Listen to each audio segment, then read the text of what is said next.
2주차 두 번째 영상은 성경의 장과 절 구분에 대해서 설명드리겠습니다. 보통 성경 본문을 기록할 때 요한복음 3장 16절 이렇게 표기하고 읽지요.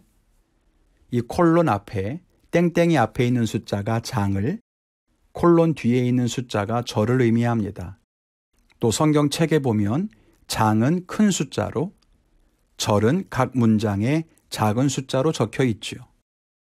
그래서 성경 본문을 찾아서 읽을 때 무슨 책 몇 장 몇 절 이렇게 말하면 해당 본문을 쉽게 찾을 수가 있는 겁니다. 만일 장과 절 구분이 되어 있지 않았더라면 성경을 찾기가 좀 어려웠을 거예요.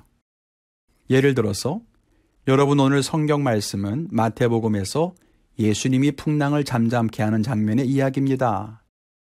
이렇게만 말씀드린다고 하면 여러분 찾을 수 있으시겠습니까? 아마 한참을 뒤적거려야 됐을 거예요. 원래 처음 성경이 쓰여질 때는 양피지라고 하는 양의 가죽으로 만든 종이나 왕골로 만든 파피루스 종이에 기록했는데요. 이때에는 장과 절의 구분 같은 것은 없었습니다. 그냥 쭉 기록된 이야기였던 거예요. 장절을 구분할 필요가 없었어요. 여러분이 옛날 고전 문학을 읽으신다고 하면 장절의 구분이 있던가요? 없어요.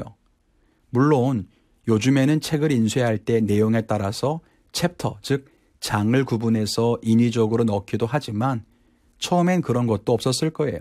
그냥 처음부터 쭉 읽어 내려가는 겁니다. 성경도 그랬어요. 그러다가 이후에 장절의 구분이 생기기 시작한 겁니다. 지난주에 우리가 가진 성경에는 원본이 없다 말씀드렸지요. 그래서 사본들을 비교하면서 성경을 연구하게 되는데요. 1947년에 사해동굴에서 발견된 성경 사본들이 꽤 오래된 사본들입니다. 성경에 조금 관심 있으신 분들은 사해사본 이런 이야기를 들어보셨을 텐데 바로 그거예요. 그런데 이 사본들은 예수님 당시에 기록되었을 것으로 추정될 만큼 아주 오래된 사본입니다. 그런데 이 사본에 보면 문단의 구분이라거나 단락의 구분이 사용된 흔적이 있더라는 거죠. 지금처럼 숫자로 표기되어서 정확하게 구분하는 것은 아니에요. 그런데 성경 본문에 줄을 띄운다거나 칸을 띄어서 기록함으로써 문단을 주제별로 구분하는 방식으로 구별을 했다고 합니다. 원래 처음에 성경에는 없었던 이런 구분을 나중에 사본들에 표시해 둔 이유가 있습니다. 학자들은 크게 두 가지 이유를 드는데요. 하나는 회당에서 성경 말씀을 낭독할 때 읽기 쉽게 그렇게 했다는 거예요. 그냥 쭉 내용이 이어지면 어디에서 띄어 읽어야 하는지 또 어디까지가 이어지는 내용인지 모르니까요. 그래서 띄어쓰기로 단락을 구분했다는 거죠. 또 하나는 성경을 번역하거나 필사할 때를 위해서 일정하게 끊어 놓았다는 겁니다. 어딘가 구분점이 필요했겠지요. 이렇게 시작된 성경의 단락 구분은 시간이 조금 흘러서 13세기에 이르러 영국의 스티븐 랭튼 대주교가 구약 성경의 장을 지금처럼 숫자로 구분했다고 합니다. 그것을 라틴어 번역 성경에서 정식으로 받아들임으로써 비로소 장 구분이 정착되었습니다. 그러다가 16세기에 파리의 인쇄업자인 스테파누스가 그리스어 신약 성경을 인쇄하면서 절 구분을 추가하게 되는데요. 이때가 우리가 사용하는 방식의 장과 절 구분이 처음 시작된 때입니다. 특이한 것은 목사나 신학자가 장절 구분을 한 것이 아니라 인쇄업자의 손에 의해서 시작되었다는 거예요. 아마 인쇄술이 본격적으로 발달하면서 인쇄하기 쉽도록 구분한 것이 아닌가 생각됩니다. 이후 1560년 제네바 성서가 출판되면서 장절이 구분되고 또 그 장과 절을 로마자로 표기한 영어 성경이 출간되게 됩니다. 지금 우리가 사용하고 있는 이 성경의 장과 절의 구분은 바로 이 1560년 제네바 성경의 장절 구분을 그대로 따르고 있습니다. 처음에 히브리 성경에서 장절 구분이 없을 때 단락 구분을 했던 이유가 무엇이라고 했나요? 회당에서 성도들에게 말씀을 보다 쉽게 읽어주기 위해서였어요. 아니면 성경을 번역하거나 필사하기 위해서였죠. 또 16세기에 성경의 장절을 구분한 이유는 뭐라고 했나요? 인쇄술의 발달 때문이었다고 합니다. 이전까지 성경은요, 라틴어로만 번역할 수 있었어요. 그런데 르네상스와 종교개혁의 발흥과 함께 각 나라의 언어로 성경이 번역되고 급속도로 전파되기 시작했습니다. 멀리 있는 하나님 말씀이 아니라 가까이 읽을 수 있는 말씀이 된 거예요. 그에 따라 인쇄술도 함께 발달했지요. 이때 인쇄 작업을 용이하게 하기 위해서 성경을 장과 절로 구분하기 시작했습니다. 하나님 말씀인 성경을 보다 쉽고 빠르게 전파하기 위한 변화였던 거예요. 지금도 성경에 장과 절이 있으니까 함께 성경을 찾거나 읽거나 할 때 얼마나 편합니까? 성경 말씀의 본질과 내용은 변하지 않지만 외적인 부분은 오히려 이런 변화를 통해서 더 큰 은혜를 확산해 갈 수 있다는 것을 기억해야 합니다.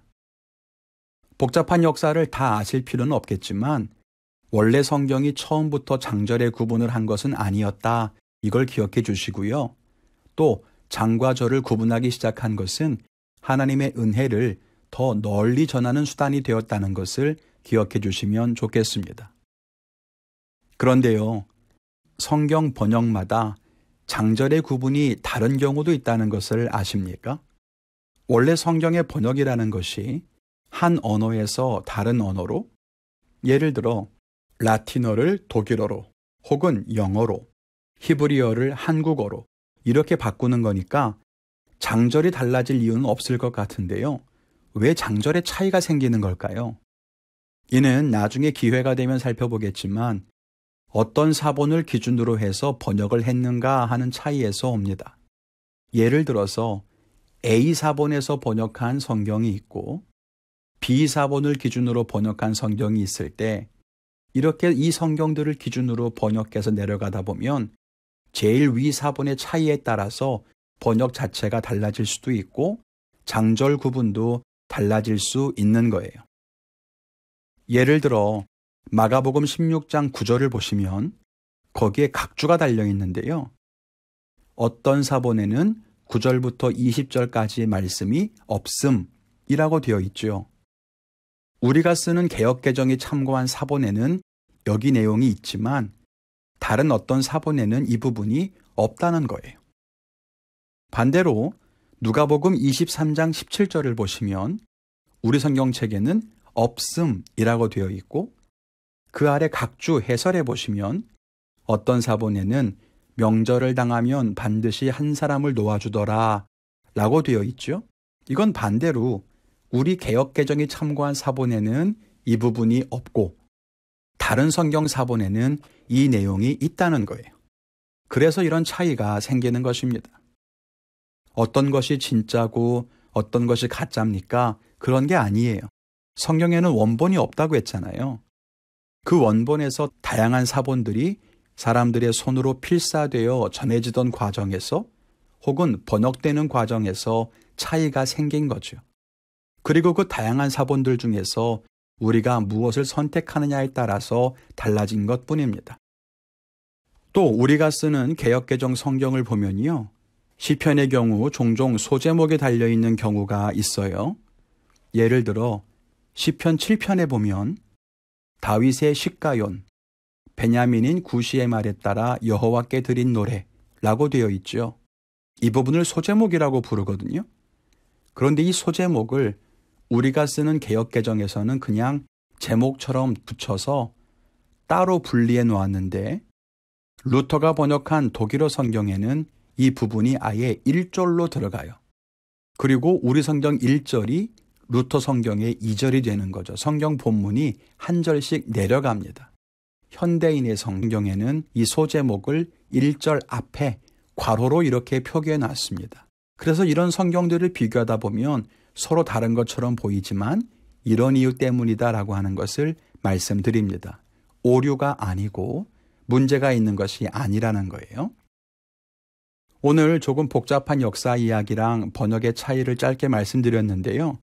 어려울 수 있지만 기억하셔야 될 것은 성경의 장과 절의 구분은 처음부터 있던 것이 아니었다는 것, 또 장과 절이 생긴 과정은 하나님의 은혜였고 이 일을 통해서 성경이 더욱 우리들에게 쉽게 다가올 수 있었다는 사실입니다.